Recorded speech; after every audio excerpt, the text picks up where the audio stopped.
Hi, my name is Afton Bell, and I am the founder of the Love Pit Rescue. We are based in Dallas, Texas, and we are a 501c3 nonprofit dog rescue. And we've been on a mission to save bully breeds through rescue, rehabilitation, training, and advocacy since 2015.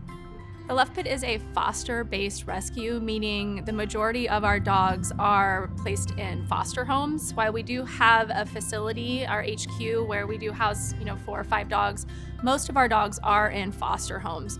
So the biggest need that we have is foster homes. We cannot save more lives unless we have these homes willing and ready to help us out by taking these dogs in. It's also really important because it helps these dogs get to a point where they are set up for success for adoption, because our number one goal is to keep them in the homes. I volunteer about once a week, and I've been doing it for about 4 years.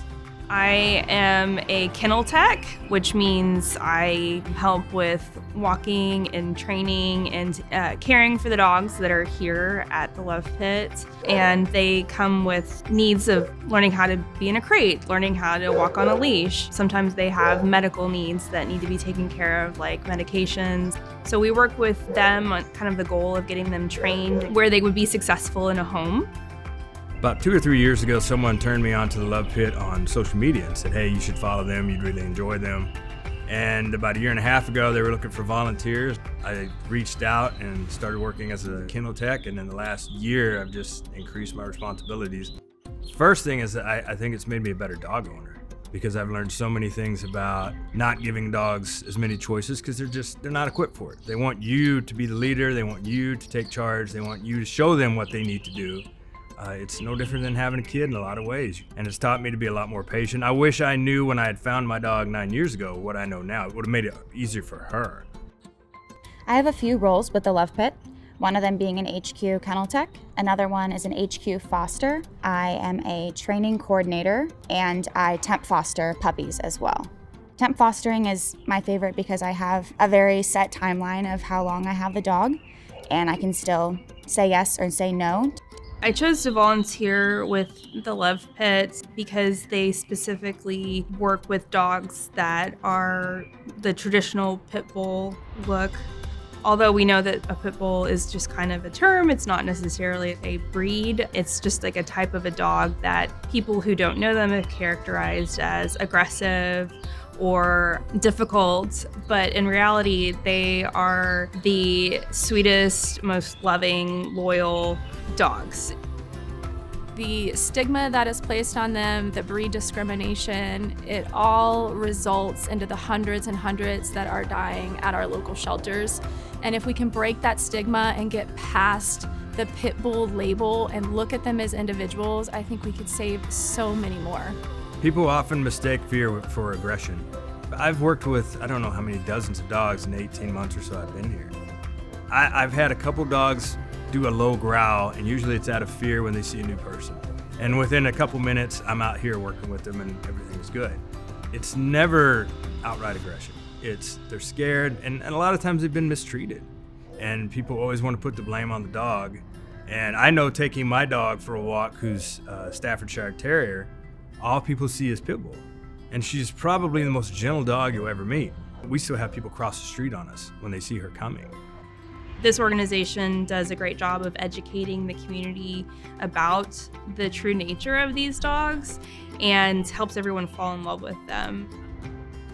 So in 2015, I started the Love Pit kind of by chance. We were headed over to Oak Cliff for a dinner, and as I was driving, there was a bunch of cars in front of me that were swerving, and I couldn't really figure out what everyone was swerving for. And then finally, when I got closer, I noticed it was due to a dog walking into oncoming traffic. I eventually got down on my hands and knees and said, "Come here, Sweet Pea, come here." And I'm not really sure why I called her Sweet Pea, but it came out that way. And she eventually came over to me and she bowed down in submission, and then she raised her head up and turned her head, and that's when I noticed the condition that she was truly in. So a big part of her face was missing. She had a big hole on the side of her jaw. No skin or anything, it was just missing. She had fighting lacerations all over the front of her body. Her ears were infected. She had teats from having puppies, a big spike collar, Fleas, ticks, you name it, she was a mess.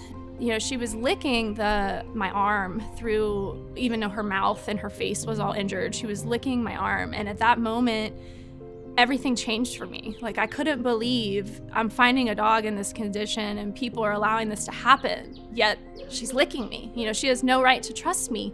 And at that moment, I was like, wow, like, these dogs, they need a voice. They need someone to stand up for them. And that's what I'm gonna do. We make sure that we're matching you up with a foster that is good for you and your lifestyle. A big piece of it is the rehabilitation part. So if you end up taking on a dog that has some training needs or some medical needs, you will have your own support team that is there to help guide you through. You are never alone in the process. Our team is with you 24/7. And that's a big, big piece of it, because we know we have a lot of people that come in that have never fostered before, and we don't want you to feel alone.